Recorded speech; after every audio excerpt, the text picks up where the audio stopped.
What's up, family? It is time for a pick six. I didn't get him in the league, but I do get him on this show. I'm going to talk to you about the biggest preseason winners, the six biggest preseason winners, your favorite players, your favorite teams. They will be mentioned. At number 6, Justin Fields. If you pay any attention to what Fields was able to do, he's a winner not because of his own innate ability, but DJ Moore, Khalil Herbert helped him tremendously this preseason. Remember, Justin Fields went 3 for 3, 120-plus yards and 2 touchdowns in a preseason game and got subbed out because he was just throwing screen passes. He's one of the biggest winners because of the help he now has on his squad. At number 5, Deuce on the loose, Deuce Vaughn.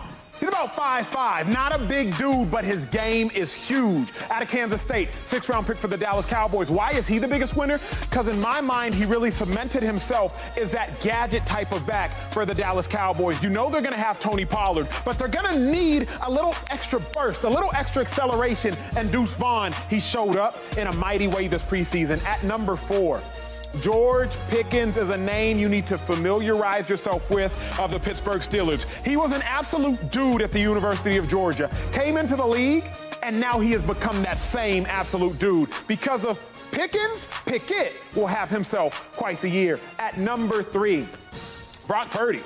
Reason he's the biggest winner in my mind, one of, is because he played well enough for the Niners to say, hey, you know what, Lance? We're good on you. He led multiple touchdown drives in multiple preseason games. I believe he had 2 total touchdown drives that I watched him lead. So he showed that he's good with the ones, and keep in mind, Trent Williams, the all-pro left tackle, didn't play all preseason. Brock Purdy will be back and hopefully better than ever. At number 2, Baker Mayfield.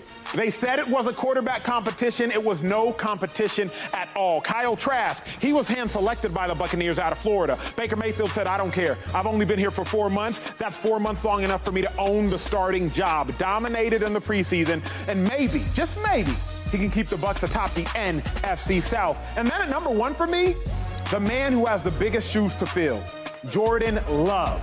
We keep talking about Aaron Rodgers this, Aaron Rodgers that, but maybe Jordan Love can make the Packers forget, or at least have a momentary relapse about Aaron Rodgers, because just how good Jordan Love has been playing. Let me take it to the desk, if I may. James, you are the forever Green Bay Packer, won a Super Bowl there, 2011. You know a lot about Packers. You know a lot about Packers quarterback play. Should the Packers be excited about Jordan Love? Absolutely. I think Jordan Love checked every single box that you needed to check. And for me, you didn't have to go out there and throw touchdowns in the preseason and all that. We needed to see you look the right way. We didn't need none of this. Like we see from Russell Wilson, we didn't need none of that. And we didn't get none of that, right? He demanded the offense. He scoring drives. Did not have an interception. When he had to get outside the pocket, he got outside the pocket, didn't force any crazy throws, made some throws on the run. So I think he checked every box for the Packers, and I think they should be really excited that he came in. Now you're going on year 4. You had an opportunity to sit behind Aaron for 3 years and whip Coach LaFleur, really learn this offense, and he came in like, this is what I do. I'm really good in this offense, and I think you're going to see him have a really good year. I think Jordan Love's got the Packers is in good hands. I'm excited about him. I will say, I'm excited about Jordan Love because, to your point, James, when I watch preseason games, I believe there's some things you can deduce. You can't deduce everything based on the level of competition, but I'm wondering, how do you compete in here? This doesn't change. That might change, that might change, that might change, but one of my favorite quotes is, don't let anything without a heartbeat beat you. Don't let anything without a heartbeat beat you. So how is Jordan Love processing the game? Cover 2's cover 2. It might be Prime out there. It might be Jair Alexander out there. Cover 2's cover 2. Can you see it? Now, the DB might make a different play on it, but can you see it? How are you checking when you see, okay, they come out in an over front, check away from it. It don't matter if John Randall's the 3 technique or somebody else is the 3 technique. If you see that person in that body, can you check away from it? So to me, it's can you take your play from the meeting room to the practice field to the game room? You can't deduce everything from a preseason game, but again, I made a living playing in preseason games. So I know enough to know, okay, there's something here. And beauty is, he missed some throws too. Yeah. Let's not get it twisted. Christian Watson, deep ball, wide open, and he underthrew him. Yeah. To me, I'm like, okay, bet. You run it through him in the preseason, now you know just how fast he is. When you step on that back step and you hitch, you know you need to release it a little bit sooner. You know you need to put more into it. You know you need to put more torque into it. So I am excited for that reason, because in here, he showed me he can win. No doubt. He got to go show me he can beat first-teamers, but he showed me he can win in his mind first. Well, yeah, but that's the problem with preseason is the first-teamers are faster and better and bigger and better than the people that are playing in the preseason. So what might look the same is not going to look the same when you apply the speed of all pros on the other side of the ball. Right. So I don't like to say you shouldn't be excited, because playing good in the preseason does matter. It's better than not playing good in the preseason. I mean, we sit up here and talk about when teams are struggling and when they can't make throws or they're throwing interceptions. So it should be a positive thing if you are playing well and you do look competent. That's really all you can ask. To get excited, I mean, they won 8 games last year and missed the playoffs. Do we think Jordan Love is going to win more than 8 games this year? Yep. I think so. Whoa, we do. I do.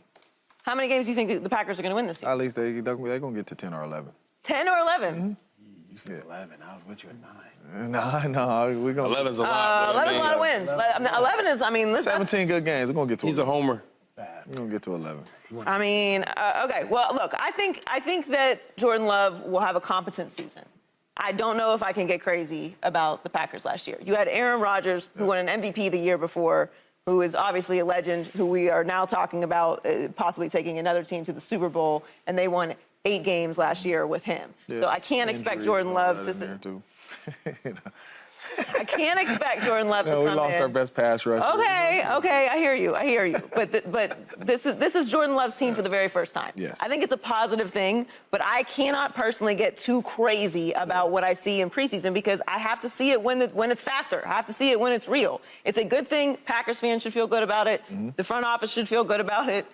We'll see how good everyone feels once it's the real thing. Yeah, I just say 10 or 11 because when you look at the division, right? It ain't no just clear-cut division winner in that thing. It's going to be some dog fights in that division. I mean, the Vikings won 13. Yeah, the Vikings lost their best player, second best player on offense other than Justin Jefferson. You lose Dalvin Cook, so we'll see how that's going to go. But I got about 11 wins. But Shady, what you think about the young fella?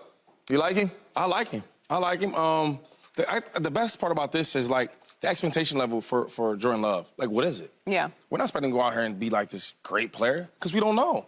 We know a great player just left. So I think when we look at the Green Bay Packers as a unit, as an offense, got a really, really good running back, right? They have some speed on the outside wide receivers, but it's not like a lot there to, okay, they got to win now. I don't think that the approach is there yet. They have to win now. So when you ask me, are they excited? I would say yes. You got a young quarterback that you can develop, some young pieces that they can develop together, young group. It's a young offense. If you think about it, if you're in the huddle, right? Yeah, I always talk about this. So when I'm in the huddle, who can I look at and say, man, I got confidence in him? Yeah. Well, they're going to look at each other like, all right, you got me, I got you. We got to do this together because we don't have nobody to lean on. So I do think that I will be excited just because you have a young group that can grow together, and I like that. I got a question for you real quick, because you had your number 2 guy was Baker Mayfield. Yeah. This might be off topic. You got more confidence in Baker Mayfield than you do Jordan Love? Because I know yesterday I think you said that the Buccaneers got a chance with Baker Mayfield. No, I'm just because Baker Mayfield was confidence in Baker Mayfield. Or Baker Mayfield was his number 2, like winner in the preseason. Okay. So I'm just asking him, does he have more confidence in Baker? Does he judge Jordan Love? I would say Jordan Love. Now I like Baker. Yeah. Like I am on the rare island of people. You like Baker? Yeah, I like Baker. I'm on the island of people that like Baker. Yeah. However, I would say more confidence in Jordan Love because of LaFleur.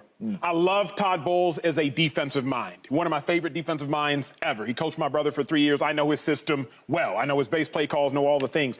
But I think that Jordan Love is in a better situation because of his head coach. I don't like defensive coordinators coaching quarterbacks that are in turmoil. Oh, I can't wait to see that part. But you like Bears commercials? He got some great commercials. He's good when that camera's on. He's good at the commercials.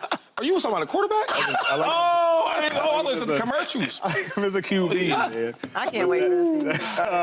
We'll talk about that.